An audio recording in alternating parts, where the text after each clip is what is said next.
Hello and welcome to the next part of this Level 2 Stand and Deliver video tutorial.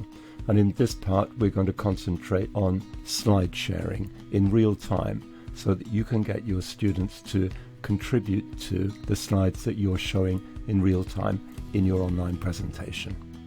I'll be showing you how you can do this with Google Slides, which is probably the easier option in terms of slide sharing, but I'll also show you how to do it with PowerPoint.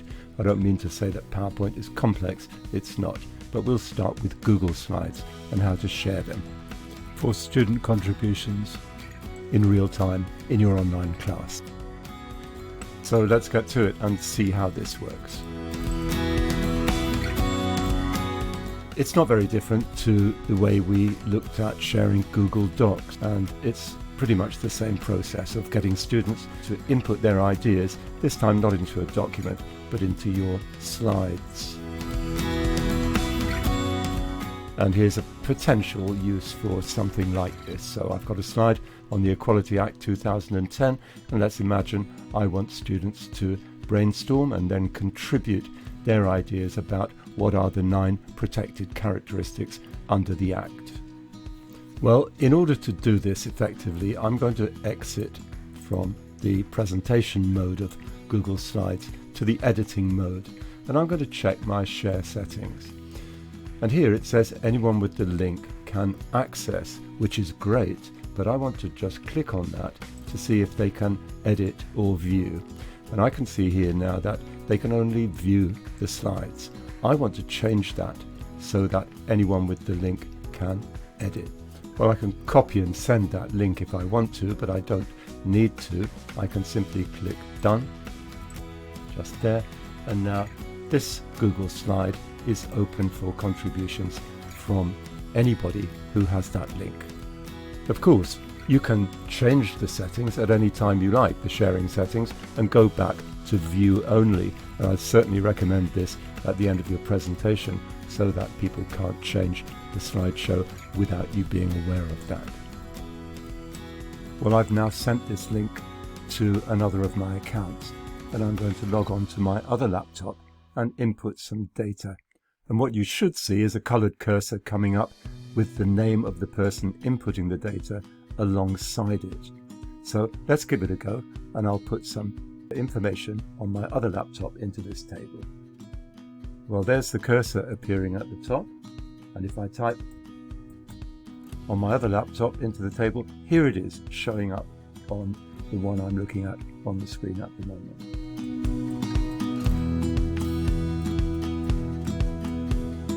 And there we go, there's another one. And if I now come back to this laptop and put something in here, I can do that equally.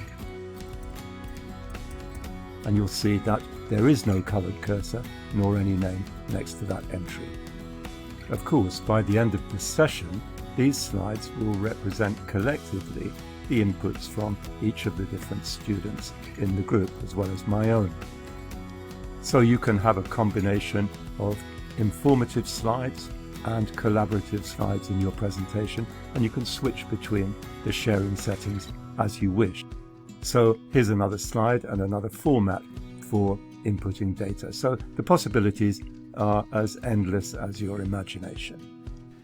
And back here in the slideshow view, I just come back to the slide we've just edited. There we are. There are the inputs that came from 2 different participants in this online session. We move to the next one, and you can see the possibilities of sharing slides live online with your students. Well, how about PowerPoint? Let's have a look now at how we can do much the same thing with PowerPoint slides. The first thing you're going to need to do, if you don't already have an account, is to create an account for OneDrive. So here are the instructions for doing that. We need to go to onedrive.com and select Sign Up for Free. So there we are, and you simply click Sign Up for Free, create your account, and you're on your way. I'll create an account with a new email address. So here we are, get a new email address. I'll just pause while I do this.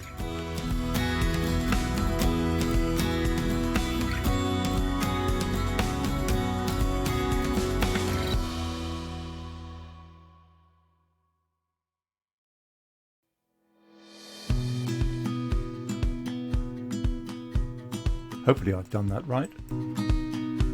Thinking about it, and here I am.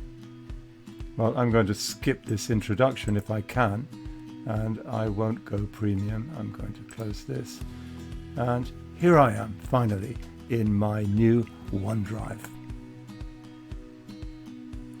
You can see here I get 5 gigabytes of storage space, which is quite a lot. Up here, if I click on this grid, I have all of the different Microsoft applications available to me, which is great. And of course, there is PowerPoint. So we're going to open a PowerPoint, a new one, and you'll see that PowerPoint Online looks pretty much exactly the same as PowerPoint, which you may have on your computer. So we click New Blank Presentation, and here is all the familiarity of PowerPoint. Slightly less functionality, but that's nothing to worry about. If you wish, and you have PowerPoint on your computer, you can create a slideshow and open it in your desktop, which means that you will have the full functionality. Even though I didn't put anything into that PowerPoint presentation, you can see that it has saved here, and I could reopen it with a click. But I don't really want it, so I'm going to delete it.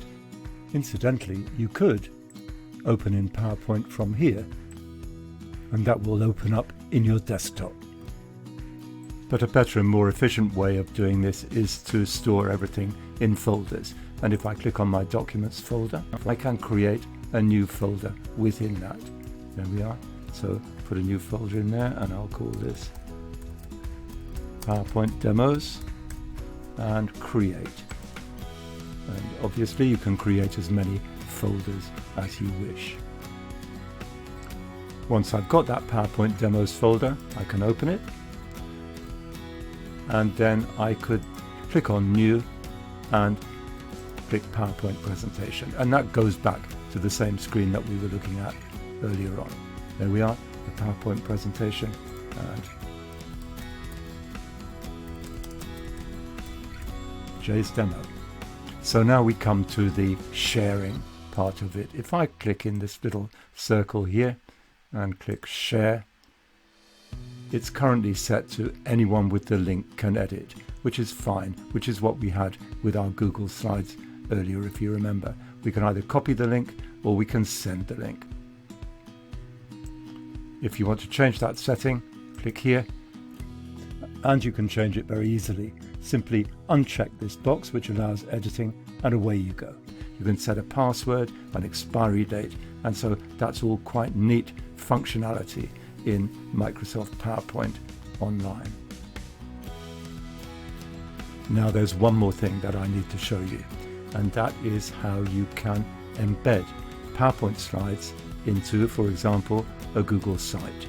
So what I need to do that is to click here and find this embed button, and I'll get a number of different options now for embedding my slideshow. So I generate the code and just scroll down, and there's our PowerPoint. I just click and copy that code.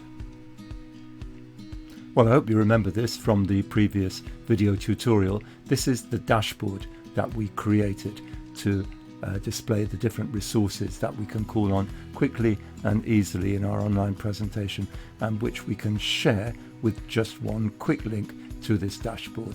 So remember, we clicked on here and we got a link to this page of the Google site, which gives access to all our resources.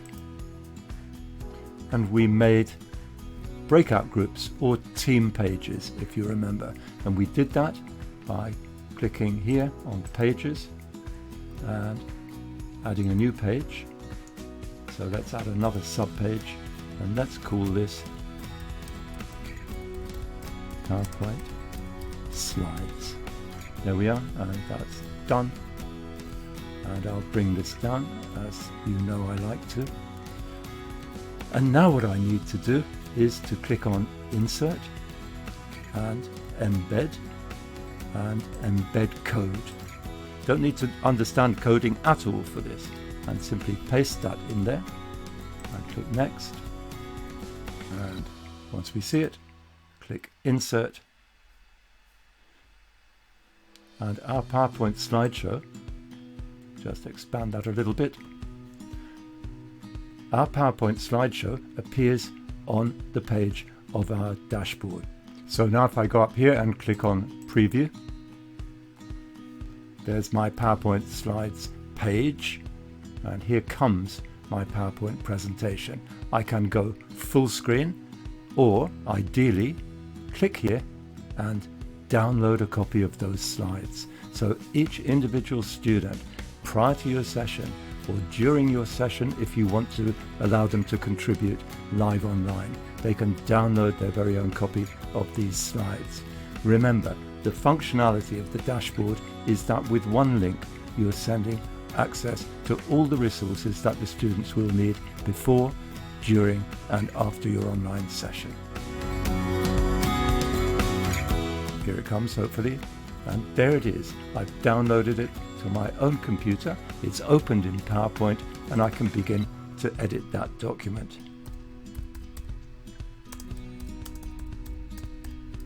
And I think that's pretty good. The other great thing about using a dashboard in this way is that I could insert text and click here, enter some text, enter any details of that slideshow, put it at the top there, session 1, and I can increase the size of that text as I wish.